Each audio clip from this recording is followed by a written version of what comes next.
Assalamualaikum warahmatullahi wabarakatuh.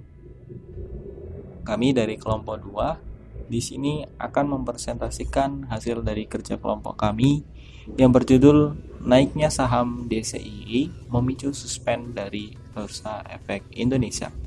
Sebelum itu, izinkan kami untuk memperkenalkan anggota kelompok kami. Yang pertama itu saya sendiri, Ahnas Abi Hamsyah. Lalu yang kedua ada Anissa Nur Eka. Yang ketiga ada Cindy Putri Yunika. Yang keempat ada Iis Rahmawati. Yang kelima ada Rara Hardiana. Dan yang keenam ada Rusma Sabda Ramadan. Pada penyampaian materi kali ini kita akan membahas tentang yang pertama, pengertian sistem perdagangan saham dan Bursa Efek Indonesia. Yang kedua, pembahasan sistem perdagangan di Bursa Efek Indonesia. Yang ketiga, mekanisme perdagangan saham di Bursa Efek Indonesia. Yang keempat, latar belakang PT DCI Indonesia Terbuka. Yang kelima, aktivitas perdagangan saham di PT DCI Indonesia Tbk. Yang keenam, keuntungan dan risiko perdagangan saham di PT DCI Indonesia Tbk. Dan yang terakhir, permasalahan dan solusi perdagangan saham di PT DCI Indonesia Tbk. Baik, langsung saja ke materi yang pertama, yaitu pengertian sistem perdagangan saham dan Bursa Efek Indonesia. Sistem perdagangan saham merupakan suatu kumpulan komponen terkait dengan kegiatan transaksi, surat bukti kepemilikan, atau bagian modal suatu perseroan terbatas. Perdagangan saham adalah kegiatan transaksi membeli atau menjual saham perusahaan. Perdagangan saham ini terkadang juga dikenal dengan tindakan berinvestasi. Berinvestasi berarti Anda menjual saham untuk waktu yang lama atau tidak sama sekali. Tempat untuk melakukan perdagangan saham ini biasanya disebut dengan bursa saham atau bursa efek. Bursa Efek Indonesia atau Indonesia Stock Exchange adalah pihak yang menyelenggarakan dan menyediakan sistem juga sarana untuk mempertemukan penawaran jual dan beli efek pihak-pihak lain dengan tujuan memperdagangkan efek di antara mereka. Bursa Efek Indonesia merupakan bursa hasil penggabungan dari Bursa Efek Jakarta dengan Bursa Efek Surabaya. Demi efektivitas operasional dan juga transaksi, pemerintah memutuskan untuk menggabung Bursa Efek Jakarta sebagai pasar saham dengan Bursa Efek Surabaya sebagai pasar obligasi dan derivatif menjadi Bursa Efek Indonesia. Perkembangan sistem perdagangan di Bursa Efek Indonesia. Yang pertama, transaksi efek abad ke-19. Kegiatan perdagangan efek baru secara resmi tercatat setelah pemerintah kolonial Belanda pada 14 Desember 1912 meresmikan cabang Bursa Efek Amsterdam Efetenbeurs di Batavia atau Jakarta saat itu.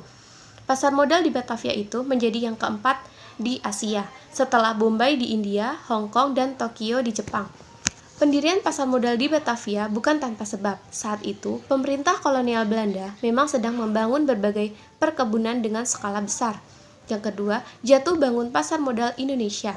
Meski sudah resmi berdiri, transaksi efek di Indonesia saat itu ternyata tidak sepenuhnya mulus. Adanya Perang Dunia Pertama membuat bursa efek di Batavia ditutup selama tahun 1914 sampai 1918. Pada 1977, Presiden Soeharto meresmikan Bursa Efek Jakarta atau BEJ yang beroperasi di bawah Badan Pelaksana Pasar Modal atau BAPEPAM. Pengaktifan kembali pasar modal ini juga ditandai dengan melantainya PT Semen Cibinong sebagai emiten perdana BEJ. Di era awal mulai berdirinya BEJ, transaksi di bursa sangat lesu selama 10 tahun sejak berdiri, yakni 1977 sampai 1987. Jumlah emiten baru 24 unit. masyarakat ternyata masih memiliki instrumen perbankan dibandingkan instrumen pasar modal. Tahun 1987, pemerintah menghadirkan paket Desember 1987 atau Pakdes 87 yang memberi kemudahan bagi perusahaan untuk melakukan penawaran umum dan investor asing bisa menanamkan modal di Indonesia. Yang ketiga, transaksi bursa meningkat tajam. Seiring dengan itu, selama 1988 sampai 1990, paket deregulasi di bidang perbankan dan pasar modal diluncurkan. Pintu BEJ pun terbuka untuk asing. Sejak itu, aktivitas di bursa meningkat signifikan. Tahun 1989, Bursa Efek Surabaya atau BES mulai beroperasi dan dikelola oleh PT Bursa Efek Surabaya. Tahun 1992, Bapepam berubah menjadi Badan Pengawas Pasar Modal. Dan pada tahun 1995, untuk pertama kalinya, sistem otomasi perdagangan di BEJ dilakukan dengan sistem komputer atau JATS, Jakarta Automated Trading System. Yang keempat, perdagangan jarak jauh mulai diterapkan. Pada 28 Maret 2002, BEJ mulai menerapkan sistem perdagangan jarak jauh atau remote trading. Sistem ini masih memanfaatkan JATS atau Jakarta Automated Trading System. Dan yang kelima, Bursa Efek Surabaya dan Jakarta digabung. Tahun 2007, Bursa Efek Surabaya dan Bursa Efek Jakarta digabung menjadi Bursa Efek Indonesia atau BEI. Selang setahun kemudian, pada 2008, diluncurkan JATS Next G sebagai sistem perdagangan teranyar yang lebih modern. Tahun 2012, berbagai perubahan terjadi, di antaranya Otoritas Jasa Keuangan atau OJK membentuk sebagai otoritas yang mengatur dan mengawasi pasar modal. Pada tahun yang sama, diterbitkannya prinsip syariah dan mekanisme perdagangan syariah di pasar modal. Dan yang keenam, jumlah emiten kian banyak. Jumlah perusahaan yang memanfaatkan pasar modal kian banyak, termasuk perusahaan yang menggalang dana dari BEI dengan cara menawarkan saham melalui proses Initial Public Offering atau IPO. Sampai Juni 2021, jumlah perusahaan yang telah IPO mencapai lebih dari 700 perusahaan. Pasar saham sebagai bagian dari pasar modal juga mengalami berbagai dinamika. Seiring kemunculan berbagai perusahaan teknologi, publik mengharapkan perusahaan yang berstatus sebagai unicorn atau perusahaan dengan valuasi lebih dari 1 miliar US dollar melakukan IPO di BEI. Materi selanjutnya itu mekanisme perdagangan saham di Bursa Efek Indonesia. Mekanisme pada pasar reguler. Yang pertama, pra pembukaan. Pada tahap ini, perdagangan saham hanya dapat dilakukan oleh mereka yang sudah terdaftar menjadi anggota bursa. Dalam pra pembukaan ini, anggota bursa dapat memasukkan permintaan beli atau penawaran jual sesuai dengan ketentuan satuan perdagangan, satuan perubahan harga, dan ketentuan auto rejection.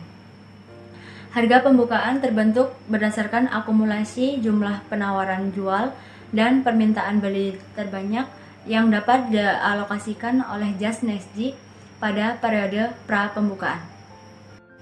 Yang kedua, pra penutupan.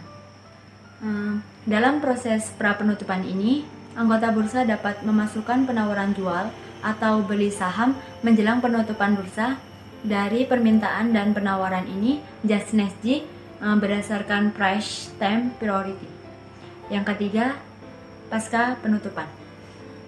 Dalam proses pasca penutupan ini, anggota bursa dapat memasukkan harga hanya pada harga penutupan saja. Dari sini, JATS Next G akan mempertemukan penawaran dan permintaan yang ada untuk efek yang sama secara keseluruhan ataupun sebagian pada harga penutupan berdasarkan time. Selanjutnya yaitu latar belakang PT DC Indonesia. PT DC Indonesia didirikan pada tanggal 18 Juli 2011. PT DC Indonesia merupakan perusahaan yang bergerak di bidang pusat data atau data center.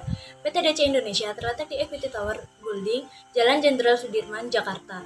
PT DC Indonesia didirikan sebagai business enable dengan menyediakan layanan infrastruktur data center yang andal dan berkelanjutan di Indonesia dengan SLA paling agresif sebesar 99,999%.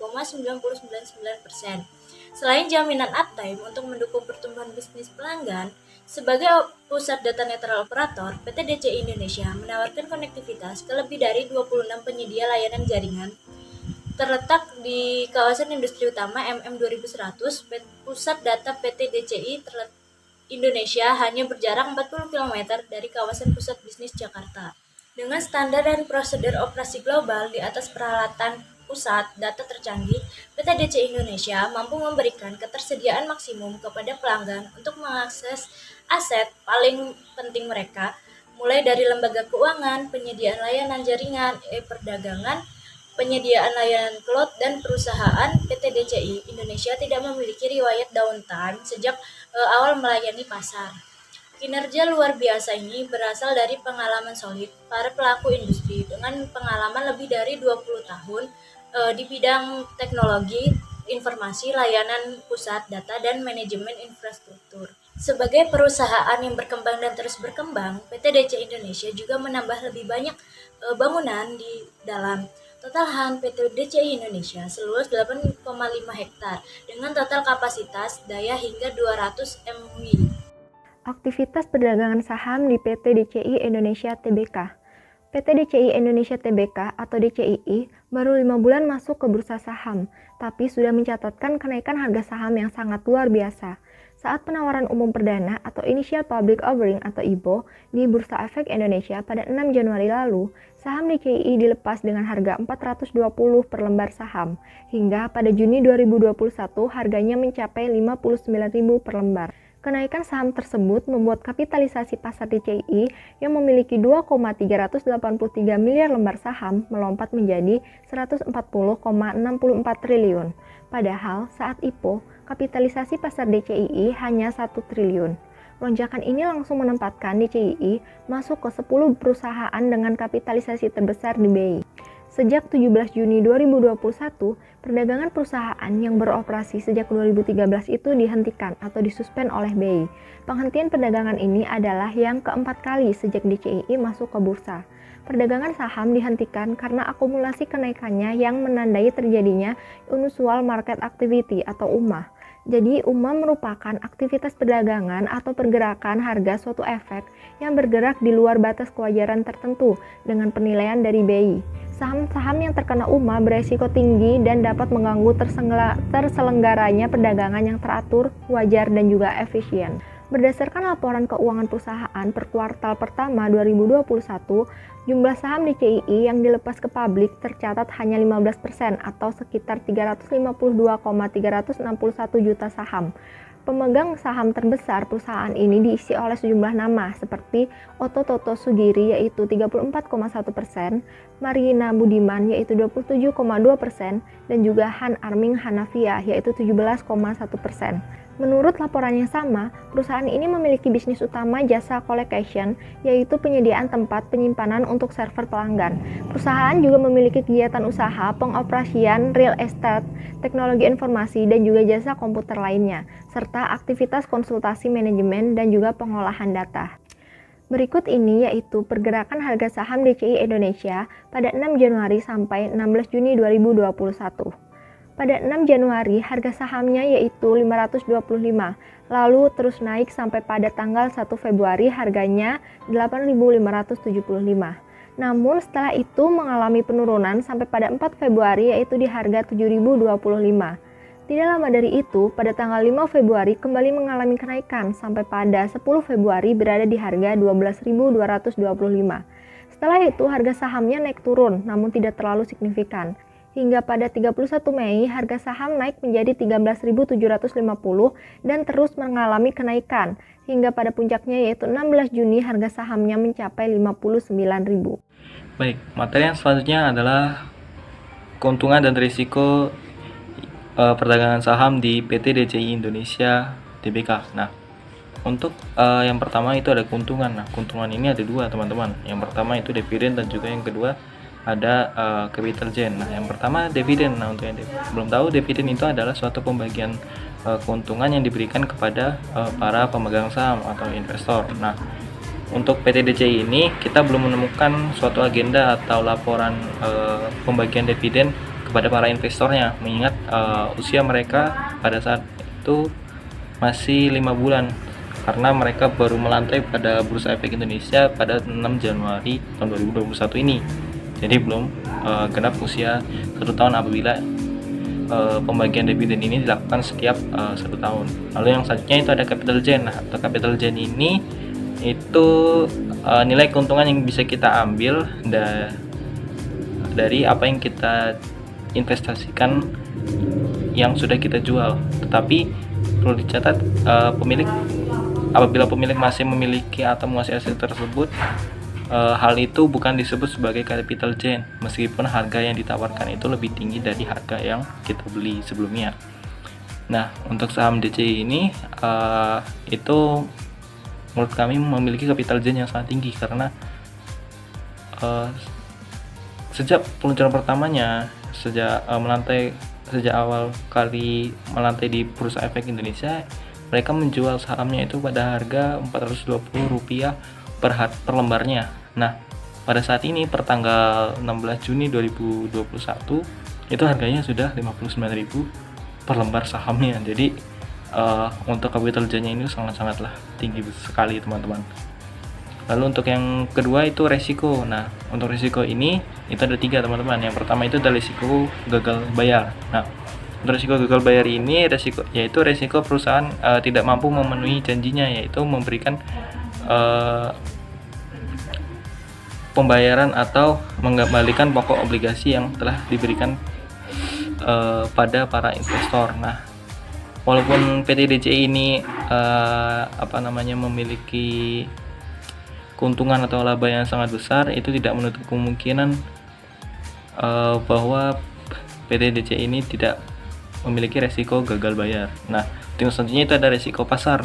Nah, resiko pasar ini adalah resiko fluktuasi atau naik turunnya nilai aktiva bersih yang disebabkan oleh perubahan sentimen pasar keuangan. Nah, walaupun PT DCI ini memiliki harga saham yang sangat tinggi, yaitu Rp59.000 pada saat itu per 16 Juni, itu tidak menutup kemungkinan bahwa harga saham mereka itu tidak turun. Pasti akan turun pada waktunya nanti. Nah, selanjutnya itu ada risiko likuiditas, yaitu risiko likuiditas adalah risiko yang muncul akibat kesulitan menyediakan uang tunai dalam jangka waktu. Nah, hal ini bisa terjadi jika pihak yang pengutang tidak dapat menjual hartanya karena tidak ada pihak lain yang di pasar yang berminat membelinya. Lalu yang selanjutnya itu ada permasalahan dan solusi perdagangan saham di PT DCI Indonesia Tbk. Untuk yang pertama itu ada permasalahan. Nah, PT DCI ini juga memiliki permasalahan dalam perdagangan saham ya, teman-teman. Ini pada saat itu terjadi suatu permasalahan bagi para investor yang ingin berinvestasi ke PT DCI Indonesia Tbk karena perdagangan saham emiten data center yakni PT DCI Indonesia Tbk yang belakangan menjadi fenomena di pasar modal hingga saat ini masih dihentikan sementara, teman-teman, ternyata alias suspensi ya oleh Bursa Efek Indonesia sejak 17 Juni lalu. Nah, pergerakan harga yang melonjak signifikan ini membuat otoritas bursa menegaskan perlu ada langkah cooling down guna memberikan kesempatan kepada para pelaku pasar untuk mempertimbangkan keputusan investasinya. Nah, alasan lainnya itu Bursa Efek Indonesia melakukan suspend ini karena ingin menyelidiki bahwa ada suatu indikasi terjadinya suatu manipulasi atau kecurangan transaksi saham mereka. Nah, tetapi teman-teman, pada tanggal 12 Agustus atau 2 bulan ke depannya, ternyata perdagangan saham mereka itu dibuka kembali oleh Bursa Efek Indonesia. Nah, dengan dibukakannya kembali perdagangan saham DCI ini, itu membuktikan setidaknya mereka tidak melakukan suatu tindakan manipulasi peningkatan saham atau transaksi saham oleh pihak DCI Indonesia Tbk. Nah, suspend ini dilakukan juga sebagai langkah cooling down guna memberikan kesempatan kepada pelaku pasar untuk mempertimbangkan keputusan investasinya. Jadi, suspend ini diberikan untuk mengantisipasi pergerakan yang tidak wajar ke depannya. Lalu untuk solusi, untuk solusi itu kami memberikan ada dua solusi. Yang pertama, harus benar-benar jeli dalam mencerna berita di pasar modal ya, teman-teman, agar saham tidak tersangkut di dalam saham-saham yang terkena suspend. Nah, dengan begitu pada saat saham terkena suspend, pihak perusahaan itu akan melakukan klarifikasi masalah-masalah yang sedang dihadapi. Nah, lalu mengungkapkan keterbukaan informasi. selanjutnya itu mereka melakukan public exposure insidensial, lalu selanjutnya termasuk mereka melakukan langkah kebijakan penyelesaian masalah kepada Bursa Efek Indonesia. Nah, dengan dibukanya kembali suspensi mereka, maka permasalahan yang terjadi di dalam saham mereka telah mencapai titik terang, sehingga selesai sudah permasalahan mereka. Lalu yang selanjutnya, yang kedua, mereka atau investor bisa melihat kondisi fundamental perusahaan terkait sebelum melakukan investasi agar terhindar dari nyangkut di saham berpotensi delisting, seperti kemampuan perusahaan dalam mencetak laba, posisi utang, cash flow perusahaannya, dan yang terakhir itu valuasinya. Baik teman-teman, mungkin itu saja yang bisa kami sampaikan. Kurang lebihnya kami mohon maaf. Sekian, terima kasih.